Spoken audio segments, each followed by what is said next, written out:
What's going on, guys? Welcome to another episode of Priest, Prophet, King. As you can see, if you're watching on YouTube, things are a little bit different here. It's just me here out of the three. We're starting a new segment called PPK Perspectives. And I have the pleasure of bringing on one of my very best friends from Franciscan University. We are in the same household together, which is called the Brothers of the Eternal Song. And today we're going to be talking about Jake and kind of what he's doing right now, which is he is a college-focused missionary on campus in Toledo, Ohio. So we're going to get into a little bit of that. But hey, Jake, how's it going? How's it going, Miko? Thanks for having me on. It's been a long time coming. Honestly, we've been talking about this for a while. Yeah, so it's so good to have you, dude. Happening. It's so good to have someone as cute as me on the podcast as well. Dude, I look like a Sablan, one of the Sablans. Yeah, I had to grow my beard back just for this. This is actually our cousin, Jake. So, yeah, as I said, I've known Jake for a while. We were in the same household. We were actually roommates for a full year. We lived in the apartments on campus at Franciscan, and we spent literally almost every waking moment together, and it was a lot of fun, and we enjoyed it. But anywho, Jake, why don't you just give us a little bit about your background, and yeah, we can kind of go from there. Yeah, I'd love to share a little bit about my story. I don't always, I always like to share my story and start it with I don't have a crazy story, and I don't think everyone should have this crazy testimony. But yeah, I was born and raised in a Catholic family, 2 parents, 7 siblings. So the whole ordeal. I'm the middle child of the 8 kids. And so, just another one of the kids growing up. And I was blessed to have 2 great Catholic parents. If you were to ask me that while I was growing up, I kind of disagree. But looking back on it, I was truly blessed to have just 2 great parents who, really made sure to raise me in the faith and form me and teach me all about the church's teachings. So growing up, I was homeschooled up until middle school, went through public school. And with that, nothing crazy happened in my life, except just growing in the faith with my parents. It wasn't until really high school, college transition where I started to recognize that I actually had to make a choice myself if I wanted to practice the faith or not. And my parents were kind of strict growing up as well, which to an extent I was very glad, because I know myself, and I know without that, that strict upbringing definitely could have led to a bad place. But, the Lord was watching over me. So yeah, dude, senior year of high school, I kind of just really took on to the faith. I was involved in youth groups. My dad brought a youth group called Fraternists to our parish, and I got really involved. And, I like to think that I was, deep into my faith and I knew Jesus very well. But looking back on it, I don't think I was really faithful at all. I think this all came from a place of pride. I had a brother in the seminary. I had, in my mind, I thought I had all these expectations I had to live up to, with my family being involved in our church, and just being close with my pastor at my church, who I'm still close with to this day. And, I think a lot of it was coming from pride and wanting to put this outward show of, oh, look at me, I'm Catholic and I do all the right things. So part of that was when I had to make my college decision. I chose to go to Franciscan University in Steubenville, Ohio, where Miko and I would finally, meet. But yeah, so I did it. My parents went there when they went to school. My sister went there. Thought it was a great place to practice my faith and do it easily while having a little bit of fun too. But as I learned very quickly, that was not the case. Franciscan is a great school that encourages the faith. You have plenty of opportunity to practice the faith, mass 3 times a day, perpetual adoration, households and all this stuff. And yeah, somehow I found my way through the cracks, and I joined the rugby team, and I found some friends, and started getting after the party life, which unfortunately was just not great for my life. I fell back into the very lukewarm Catholic faith of going to mass on Sundays, never really receiving, and talking about my faith still from a point of pride, kind of, and joining a household because I thought that's, what God was calling me to. But it really kind of just wanted to find a new way to party and still feel good about myself. So for the most part, college was a lot like that. I found myself doing what was easy, what was comfortable, what was fun. And I was just lacking in that joy. I was searching for it in so many places and, avoiding like three daily masses a day. Yet I didn't find myself at barely any of them unless I had to go for a commitment for our household, or for our rugby team before games. Yeah. So luckily, I got really involved in my household senior year when Miko actually gave me a call, and I was supposed to room with my friends at the time, which still was leading me down a bad path, and Miko gave me a call and said, "Hey man, we need an extra roommate. I was wondering if you could join our height," which is the apartments at Franciscan. And almost immediately I said yes. I told my friends I was going to be rooming with the brothers, and that I came up with a little fib. I told them I was going to do that from the start, and I forgot. But it's all for all for the good. Yeah.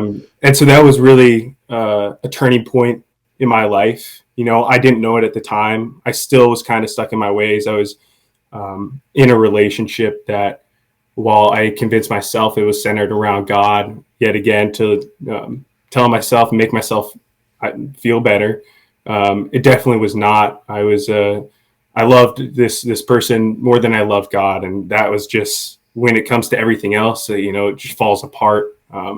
Just a struggle with the faith. So yeah, when I lived in this height with Miko and JP Bobak and with Liam Nagel, he was there sometimes. But yeah, they especially Miko really challenged me, not by explicitly challenging me, but by the way he acted, the way he carried his own life, and how he cared about the faith. And so in the midst of my senior year, I went through a lot of struggle, and God tested me a lot and put me through a lot of suffering, which is something that I really needed. My fiance and I actually broke up, and my classes just weren't going too well, and I just wasn't really in a great place. And I remember that very moment when everything came to a crossroads, and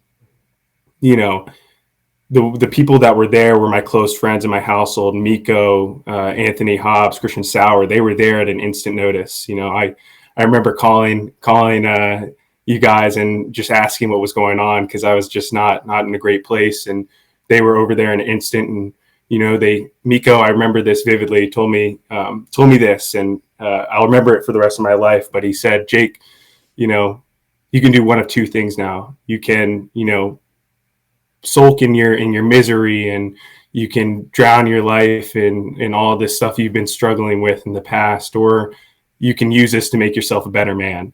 And they took me to the Adoration Chapel, and we prayed. They prayed with me. They stayed with me through the whole process. And that's kind of where, through their help and their example, they really helped me turn my life around and give my life to Jesus. And let me tell you, I did not have the strength to do what I did that semester. That was completely from the grace of God. He helped me out a lot. I really turned my life around there, and God just helped me do that. I started going to daily mass with my buddies in the household. I started praying, actually, like it was only 15 minutes a day, but I was praying more than I prayed in my past, and really just trying to live my life centered around God. And then towards the end of my senior year, focus really was, that's when it came into question. If you asked me that semester, or even the day that I decided to apply for Focus, if I wanted to be a Focus missionary, I would have laughed in your face. Not in your face, sorry.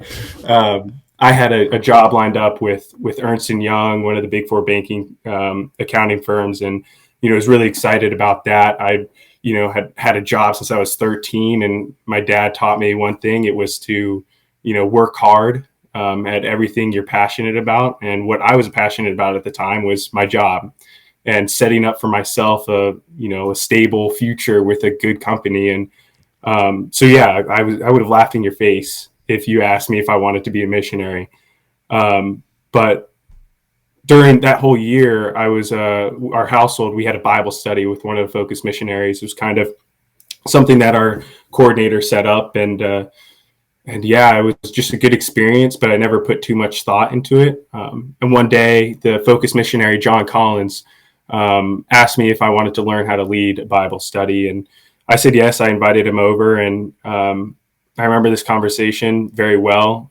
He started talking about why he became a Focus missionary, not in an attempt to get me to apply, but just sharing the joy that he found from the gospel and from his relationship with Jesus. And I have never felt so much joy in my life just from a simple conversation, just from his desire to share his faith, the gospel with others. I experienced an immense amount of joy. And I kind of jokingly but seriously asked him at the end of the conversation where I could apply for Focus, because I've been searching for that same joy and partying and just in a relationship with someone, and just anything and everything but the faith. And I found it. God showed me where it was, and I applied. And the rest of the semester, by the grace of God, he took me through the whole process. He guided me through all the struggle of healing from a broken relationship, and also growing in my faith at the same time. And I struggled with the decision of whether to do Focus or not the rest of the semester. But I remember getting that call about 2 weeks before graduation from the regional director who interviewed me, and he offered me the job. And he asked me if I wanted a day to think about it. I said no. I don't want a day to think about it. I want to do it. Because I knew myself. I knew I'd say no if I waited any longer. And I knew this is what God was calling me to. I didn't know why. I didn't know exactly what he had in mind, but I just knew this is what he wanted me to do. And from there, I quit my job with Ernst & Young. And yeah, dude, it's been an incredible journey since then. And just seeing where God has taken me from where I was about a year and a half ago to where I am now. Not by my own means whatsoever, but by God's grace completely. He's walked with me through every trial and every blessing. He's been there. So that's a little bit about my story. I'm sure there's stuff I left out and stuff I added that I probably didn't need to, but no, it's good. That's good. I've been there too. When I start going on, and then I'm like, dang, I really shared a whole lot in front of the camera there. Maybe I shouldn't have done that much. But no, it was good. Time up already? Or? Yeah, seriously. No, there's a lot that we could go from that, obviously. And I like how you touched into not only your background, but kind of how you got to Focus and kind of your college experience. Because obviously this is something that we want to keep doing, especially with you, Jake, is bringing on and having different discussions and topics, especially regarding college and things you touched on, drinking, stuff like that. So yeah, Franciscan is a wonderful place because you get to meet probably the bestest friends you'll ever meet in your life. But at the same time, although it is sort of this Catholic Disneyland place, it is still a little bit on you to practice your faith. It's not all given. That's how real life is. And it's pretty obvious for some people who go there and they're not doing the things on campus when it's really easy. It's going to be tough for them to do that when outside of campus, when they're back home and no one's with them and they don't have a whole household of 30 guys with you. So there's obviously a lot that we could do with that. And don't let Jake fool you. He's trying to make himself seem like he's a bad guy. He's literally one of the best people I've ever met in my life. He's a better guy than me. I was just with him and helping him through a tough time. But literally, I mean, it's, iron sharpens iron, and you need friends like Jake. We couldn't do a lot of things without each other and the people around us in our household, which has been truly amazing for sure. But anywho, as we get to this, obviously you touched a little bit on your discernment to Focus, which is tough. I mean, obviously with something like Ernst & Young and being that big, that's kind of what we all strive for, right? Something that I kind of had a similar experience with when I was faced with, choosing Cal Berkeley or choosing Franciscan. It's like, what the world's going to tell you, but what's better for your soul in a sense. And I feel like that's kind of something that you had there. And I mean, is it tough? We're gonna kind of move forward, at least to talk a little bit more about life as a focused missionary. But there's things like, for instance, fundraising a salary, which can be tough, and you're obviously have had your difficulties with, and anybody would, and also just kind of like having that leap that you had to do, right? You said that within that day alone, you didn't need any time to think about it. You knew you had to take that leap. So can you talk about some of those struggles, that kind of discernment, fundraising a salary, a lot of those tough things, whereas EY, you got some guaranteed pretty good money coming in? Yeah, no, that's a good question. There was a lot that went into it, especially with just, Ernst & Young. I had been through a lot of phone calls and different sessions telling me about all the perks and the great things about, working there. And it's such a great company, and, a lot of benefits. And, I still remember thinking about when they were emailing us about sending them our information so we can get our new MacBooks and, all these perks, and that was definitely just drawing me to that, because I've always wanted the safe route. I've always had a plan for my life, and I've always wanted to follow that. But you made a great point about, iron sharpens iron.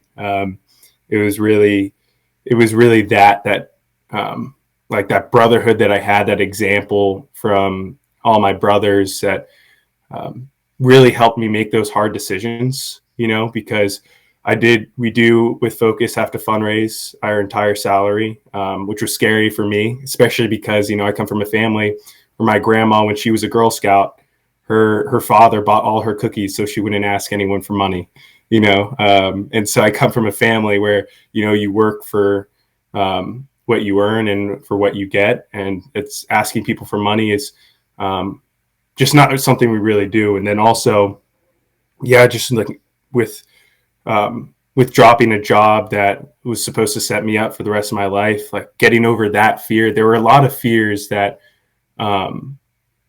were just very prevalent in my mind, and still to this day, I struggle with thinking about what I passed up on. But those are all lies from the devil, all fears that the devil's trying to put in my mind. And I knew, thankfully, from the example of, my brothers and the brothers in the household, and from surrounding myself with the sacraments and with God, he helped me say like, okay, I got this. Especially, I was praying the novena to surrender, and there's just these beautiful, beautiful lines in this novena, where God just wants to take care of us. He wants to, pick us up in his arms and lead us through those fears, and, lead us to where he wants us to go. And so I definitely think that at the time, God knew I couldn't handle that on my own. And so he took care of it for me, as long as I just stuck with, prayer and with having good conversations with these guys, that,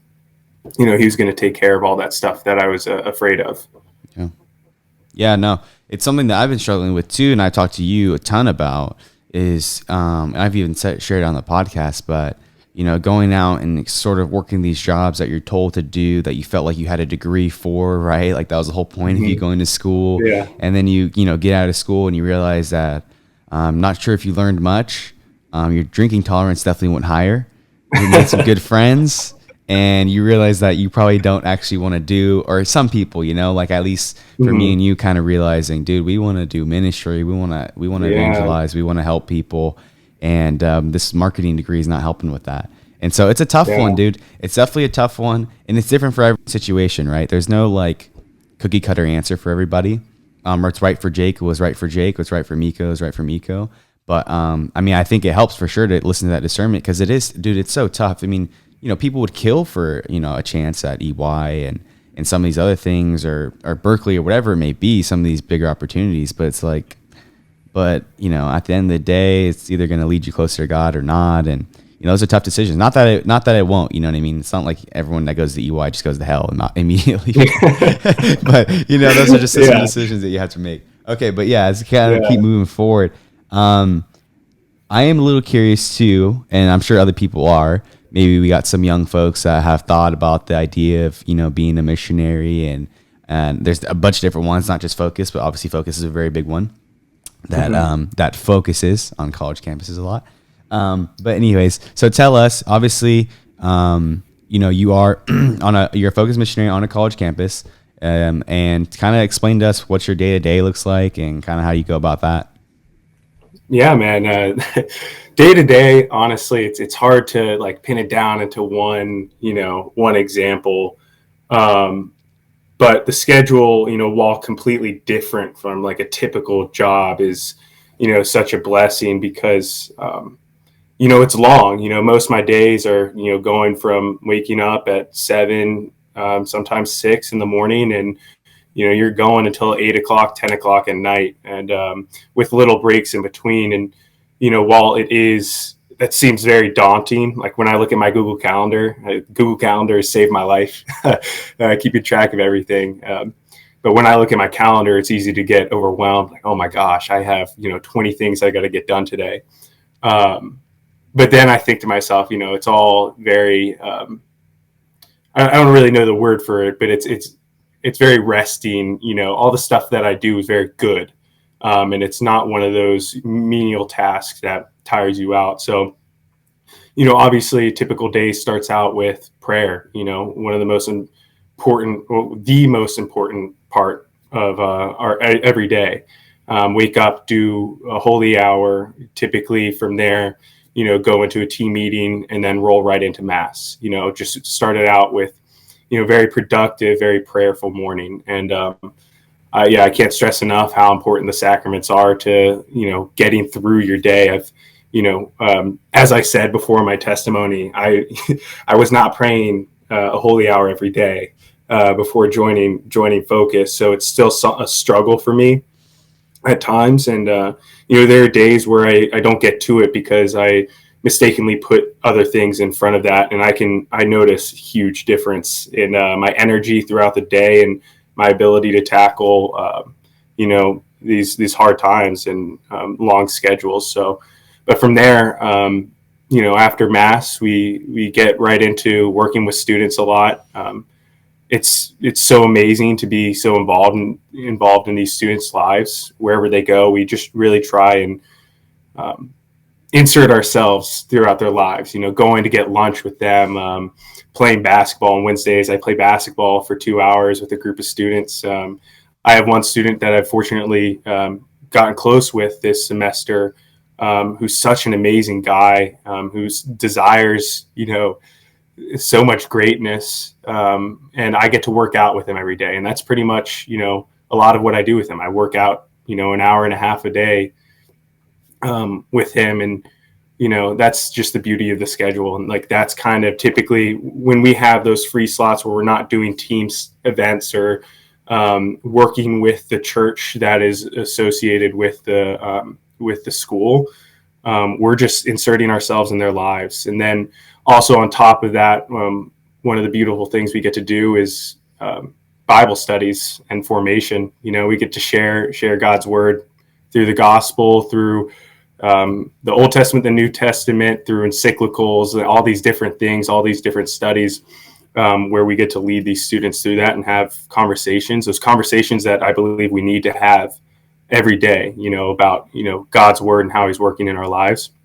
And then for the students who want to take it deeper than Bible study, we're going to formation, we're going through articles and learning how we can deepen our faith. And then by the end of the night, just doing whatever the students are doing again, if they're inviting us or if we can get ourselves in their schedule, it's great, just to really intentionally get to know these students, how they are, and just show them who we are through, how we live our lives. So, yeah. It's a typical schedule. Yeah. It changes so often, and weekends are, constantly changing as well. Yeah. But, if I could break it down as simple as possible, that would be it. Yeah, no, that was good. And I'm, one of the things that I always think about, because you're at University of Toledo, right? Yeah. Yeah. Okay. So, how many students do you guys have on campus? Do you know?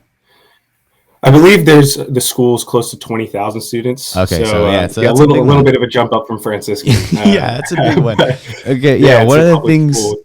Yeah, one of the things that'll help out, I think, a lot, something I'm curious about too, is like, how do you go about? I know a big part of your job is establishing relationships, which I think is a big key that we kind of tend to forget with evangelization and trying to do work is establish a relationship. It's kind of hard to be like to just go up to someone and be like, "Hey, you're wrong," or whatever it is. You know what I mean? It's like, with posters and stuff. There's a place for protests and walk for life and all that kind of stuff, but I think a lot of times we forget establishing a relationship, which is so important. And so, I mean, other than establishing a relationship, how do you find it? Like, how is it that you go about evangelizing to these people that are virtually the same age as you, maybe a year, Yeah. 2, 3 younger, and also like understanding that, we were at that same place, right? Like me and Jake are about as close to normal guys as possible, except we just managed to listen to our conscience just half the time. And, Yeah. we survived and now here we are.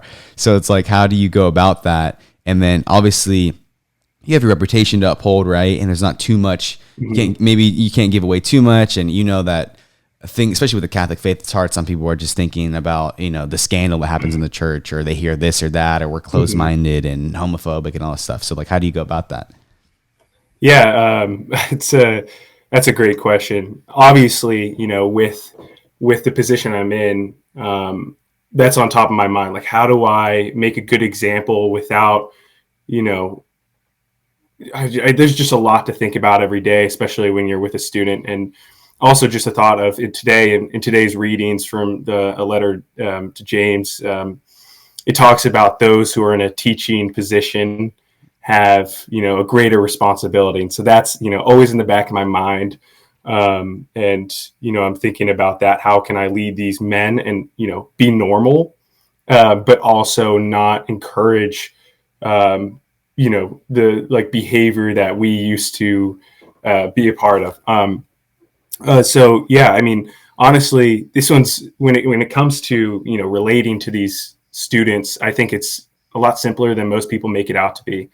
There are two sides I feel that most people lean towards. A lot of people, when trying to relate to people and to evangelize, they go from the condemnation side of judging everything they're doing, saying you're doing this wrong, you need to be doing this, you need to be doing this, you need to be doing this.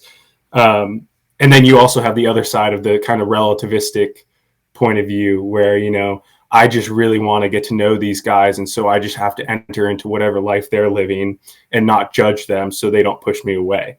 And so it's I think you just got to find a balance, and I just say just be normal, man. Like it's just as long as you yourself are developing a relationship with Jesus Christ, you are seeking truth, you're seeking to grow in virtue, and you just be that person who you are, and live that truth. People are gonna seek after you naturally, because from that you'll find this joy and this peace. I loved your podcast that you put out a couple weeks ago about peace. Like no matter what you go through, as long as you're seeking all like virtue and a relationship with Jesus, sticking close to the sacraments, you're going to have this joy, right? And you don't need to do anything extra than that. People are naturally going to seek after you, because I think our culture today is so deprived of this joy, because it's telling you got to find it in media and getting a lot of followers, and also in partying and girls and all this stuff, But if I find it to be like, if I just be normal and act as I'm striving to be, a canonizable saint, people will naturally flock to that. Now, I'm not saying that I'm good at that yet. I hope to be one day, but I sure am trying. And I've noticed that, students will, invite me into things more when I'm, not encouraging their bad behavior, and I'm not condemning them for their bad behavior, but I just show them an example of what it means to be a man of God who's seeking after truth, who's seeking after a relationship with Jesus and living the gospel. So I think it's just simpler than most people make it out to be. I think you just need to be normal. That's all I gotta say. That's so beautifully said, because you had both. there was parts where I was like, oh my gosh, I'm gonna clip that one. Like I'm posting that one on Instagram. That's a good one. And then it's also just be normal, and I think that's the most beautiful. Yeah. I think that's beautiful. That's what we talked about. We say that all the time at Franciscan, with Yeah. some of our kind of goon friends and stuff like that. Like Oh yeah. sometimes, man, you just got to be normal, and I think that works Yeah. a lot. And it's true. It's hard to balance that, right? I mean, you think about it, and here are these college guys, right? And they're living their life, and the world's telling them to be them and not care about other people and stuff. And then you have this like missionary guy bothering you, trying to hang out with you, and it's Yeah. like, how do you get to a point where they let you in, right? Like, how do you get to a Hmm. point where it's like, okay, I know all this guy's about, but I'm comfortable enough with him to like, hey, why don't you come over and do some stuff? Because it's an uncomfortable place. Like, I usually don't even want to. Usually, me and Jake would hang out with the same like 3 people every single day, just in our height, doing the same old stuff, playing Rocket League, watching movies. And even people that you agree with, you don't often let in a lot, right? You know what I mean? Hmm. So it's Yeah. weird to be at that point. But I think you made a lot of beautiful points in striving to have that relationship with Jesus first, and then also on top of that, just being normal. That's always a good route to go, Yeah. and not trying to be banging on people's doors and things like that, but actually come Exactly. to these people and meet them where they are. Okay, yeah, that's amazing. Yeah. I really like that. And one of the things that's very interesting about being a focused missionary that I'm sure we're all curious about is a little dating fast that Jakey has to go Oh on. yeah. Oh And so yeah. why don't you talk a little bit about the dating fast? I think, your experience with it so far, some of its benefits. Should more people be doing it? I think probably, yeah. But what do I know? I found my wife at 15, so you know what I mean. It's just like it all depends. So yeah, talk a little bit about the dating fast. Yeah, man. The dating fast has been such an amazing experience. Yeah, honestly, there's not much to it, and I think there's a simple answer to this one also. Why this is so important.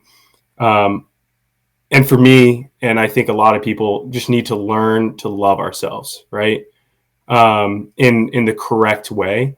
We were made in the image and likeness of God, and if we don't love ourselves, how can we say that we love God? You know, and that's just been a hard question that I've been trying to answer myself. After going through so much my senior year and having so much expectation for myself growing up, I always love telling this little story.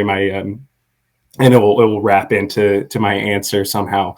But my dad, I would always like to cut corners growing up, and so my dad called me 50 Cent, and that would get on my nerves, man. That would get on my nerves, and it got to the point where I developed this overachieving attitude where I need to do everything 110%, and if I don't do everything 110%, then I am a failure, and I associated my identity with my productivity. And that in turn, because I didn't know how to love myself properly, I didn't know how to love someone else properly. And that's why this dating fast has been so beautiful for me, because um, I have time to pray about and think about those hard hitting questions. And really just reflect on, do I love myself? Do I love God, and do I love myself? And then also it gives you opportunity to really love women as a daughter of God and who they truly are, with no I'm sure just a lot of guys can relate to meeting a woman, and the first thing they think about is, can I are we compatible? Can I date this person? Will we go well together?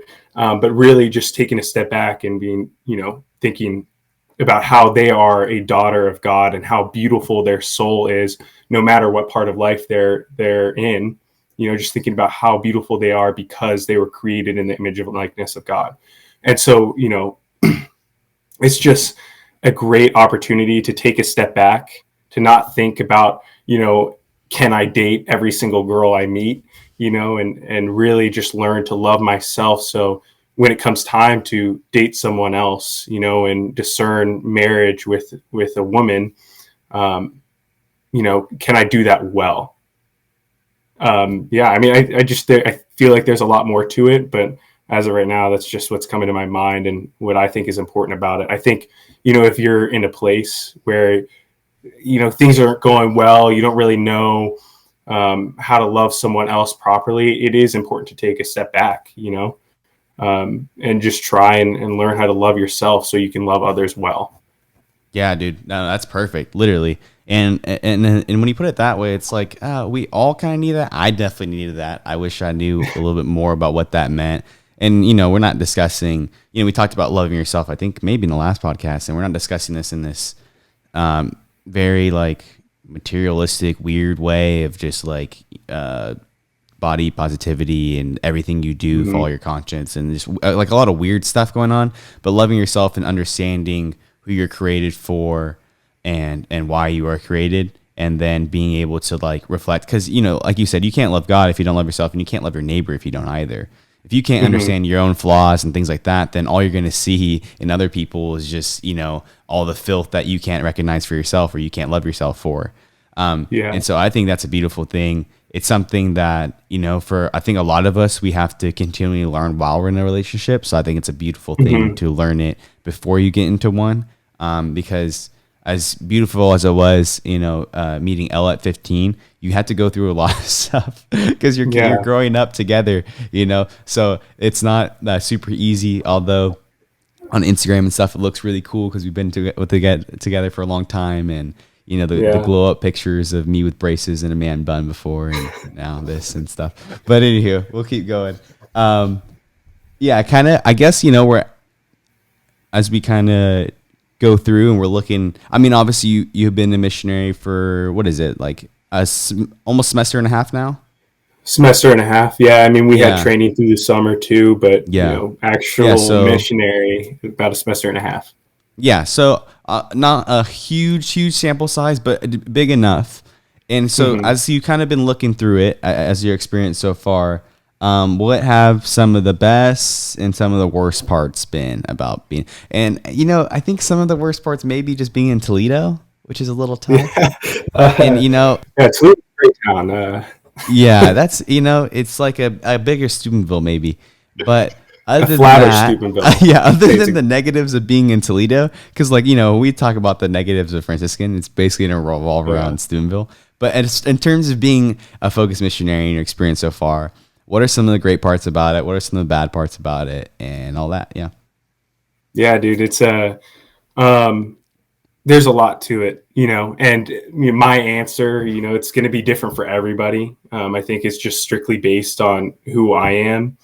But yeah, there are a lot of great parts to it, and there's a lot of hard parts about it that you just have to learn to, keep faith in God that these are going to help you grow. The best parts about it is, I get to play basketball, for my job. I get to work out for my job. I have, opportunity for prayer and mass every single day. That's my job. And it's just such a beautiful experience to really just enter into these students' lives. Not, with the intention of every time I meet with a student, I got to share a verse from the gospel and we got to discuss it. Like, no, I'm just going to play basketball. I don't really bring up the faith when I go play basketball. I just, I go play basketball. I be a good person and, I have a great time. And so, it's just really awesome to enter into these students' lives where they're at and just get to do what they do as my job. And also just, I think we talk about this a lot, Miko, about doing what you're passionate about. Thinking back to if I were to work for Ernst & Young, well, that is a great route for a lot of people. For me, it just would not have been good because I majored in accounting going through college. I'm not passionate about accounting. It's not something I want to do for the rest of my life, but it was something I felt that I had to do. Whereas this job, I want to do all of this. I'm very passionate about it. And what we were talking about, Miko, is just, wanting to do what we're passionate about the rest of our lives, finding a way to do that. Because when you have a job you're passionate about, all those hard things make sense. They have a purpose. Whereas, thinking back to if I were to be working a desk job in an accounting firm, all the paperwork, all those hard things would just suck. Why am I doing this? Make me ask those questions. So I think the best part about it is just getting to love God and do what I'm passionate about. and opening up the opportunity to, oh, I can actually do something like this the rest of my life. Like this is something that's possible. And the worst parts about it, like I said, it all, has meaning. You get through it. It teaches you valuable lessons, but I definitely say, it gets tiring sometimes, just working long schedules. One thing they warn us of is just, not to get burnout, right? To like schedule times for rest. Like as much as you want to go through every week and do everything right, like you got to schedule time to rest and, really to be with your thoughts and silent and do true leisure. So you don't get burnout, because it is tiring at times. And just also, I think one thing that's the hardest part for me is I struggle with the sin of comparison, right? Like I see all these missionaries around me when we have these gatherings. We were recently in Knoxville for Seek, where we had about 1,200 students gather for our annual conference. And I was surrounded by a ton of amazing missionaries. And the hardest part for me is I start to think about all the stuff I'm doing wrong, and what I could be doing better. And, this missionary is doing this so well and I'm doing it so poorly. So I think the worst part of it is not necessarily something that I wish wasn't a part of my life and a part of my job. But they're all stuff that just teach me how to, like I said, the sin of comparison. I can learn to love myself more, through working through all of that.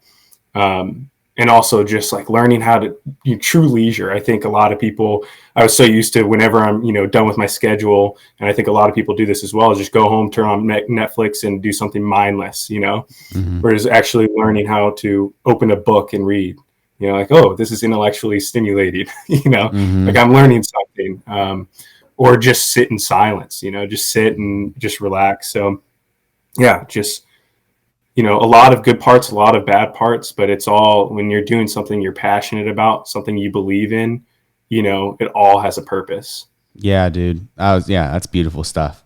Seriously. You couldn't have probably said it any better, especially when you're doing something that you love. It's like, you take those risks when you're passionate. There's like no risk. Like, at the sales job I was working, it's just like, dude, what the hell am I doing here making these calls? It's just like, for what, And then, and then like Gary V and then all these other people get in your head and like, you know what I mean? You start like questioning your existence and all that. But anyway, a lot of I think you've answered a lot of this already. But if you could give us maybe, let's say like 3 things of the most important 3 things that you've learned as a missionary, that just help us as human beings, but a lot of us aren't missionaries, dude. But 3 things that you could give us that would help us. Yeah, dude. It's good. I was hoping to touch on this a little bit. First off, sacraments. That is such a vital part to our life.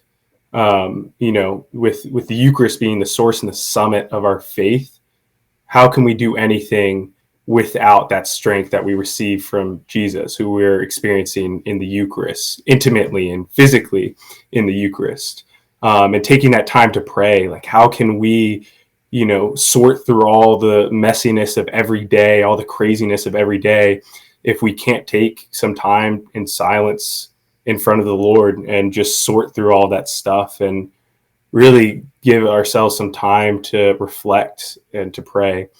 And so, that's something, one piece that I really believe in: sacraments. They're so important to just getting the strength to, be a saint day by day. The second one I would say is, you just seek truth and virtue. I think there's a book I'm reading by Dr. Edward Sri. It's called The Art of Living. And I have a part highlighted in this that I love. But it just talks about, I don't know if I'll be able to find it without, taking too much time. But I guess paraphrasing, he talks about how virtue is giving us the freedom to love. Practicing virtue gives us the freedom to love. And so, like, really focusing on growing in fortitude, justice, temperance, and prudence, and all of that, all the truth that surrounds that, it will help us to be stronger every day, and to tackle those hard things, and to have peace when, when everything is, when we're in shambles, as our good friend Colby Roeder like to say, when we're in shambles.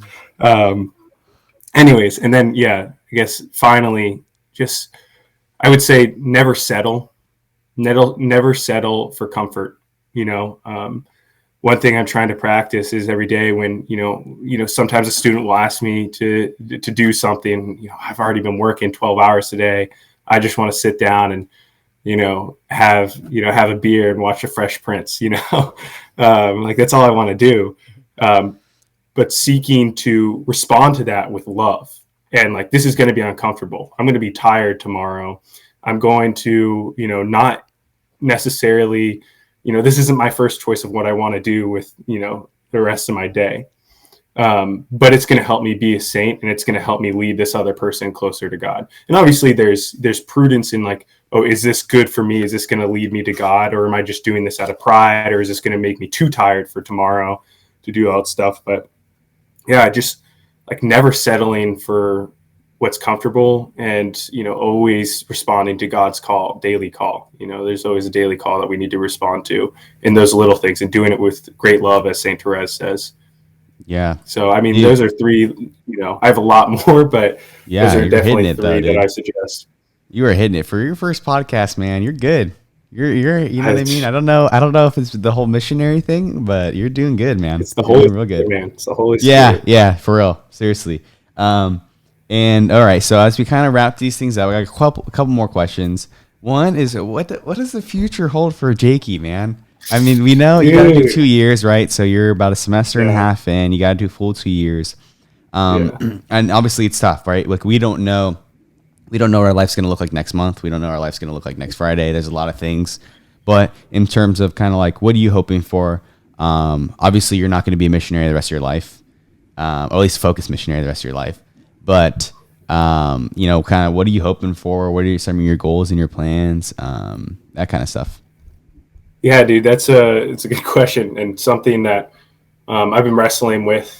Because, as I said, one thing my whole entire life, I've had my plan set out for me. I've always had my 5-year plan. Like, I'm going to do this, I'm going to do that. And every time I tend to set up a plan, God kind of laughs and flips that on its head and takes me in a different direction. So as of right now, I think like one of the things I'm really trying to grow in is just trusting that God's going to lead me where I want to go. And he obviously cares about my desires. So, working with Miko, down the line would be great. Something I definitely desire. Working in ministry, doing something I'm passionate about, but really just trying to learn to trust the Lord, and know that He's going to take me where He needs me, and that He's going to give me the grace to respond to that call. So whether that be focus for the rest of my life, whether that be going back to an accounting job, or whether that be ministry, I just hope that I have the grace to respond to that call. So no solid plans yet. A few things that I've been thinking about, but other than that, just trying to trust, man. Yeah. And me and Jake are hoping to really do something in the future. We're going to push each other. I think that's one of the most beautiful things, though. When people talk about establishing community, it's tough, especially being a Franciscan, because it's like the best time of your life, because you're able to find so many people from so many different states. Oh, yeah. But then the issue is you find so many people from so many different states, and so when you move back, you're like, oh my gosh, you miss everybody. But to keep those connections, the reason why I think it's so important to have, and there's a million reasons why, to have good Catholic friends, but just people who push you. I think me and Jake are very passionate about ministry, and we want to make a real change and do something great. If God, if that's God's calling for us, it's hard. Like, as you said, that reading from James and teaching, and man, there's a lot that I'm thinking about where I'm like, dude, why am I on a podcast? I'm literally like, worse than all the people listening and all this other stuff. And as God just uses people. So we just hope that what we're doing is what God's supposed to be using us for. But as we kind of, I got one last question, Jakey. It's going to be a tough one. It's not necessarily. All right, I'm ready. It's not tied to your missionary work. But if you could choose 3 movies to watch for the rest of your life, what are they? Oh man, that's a tough question. So, as Miko knows me, I have a very dumb and simple sense of humor.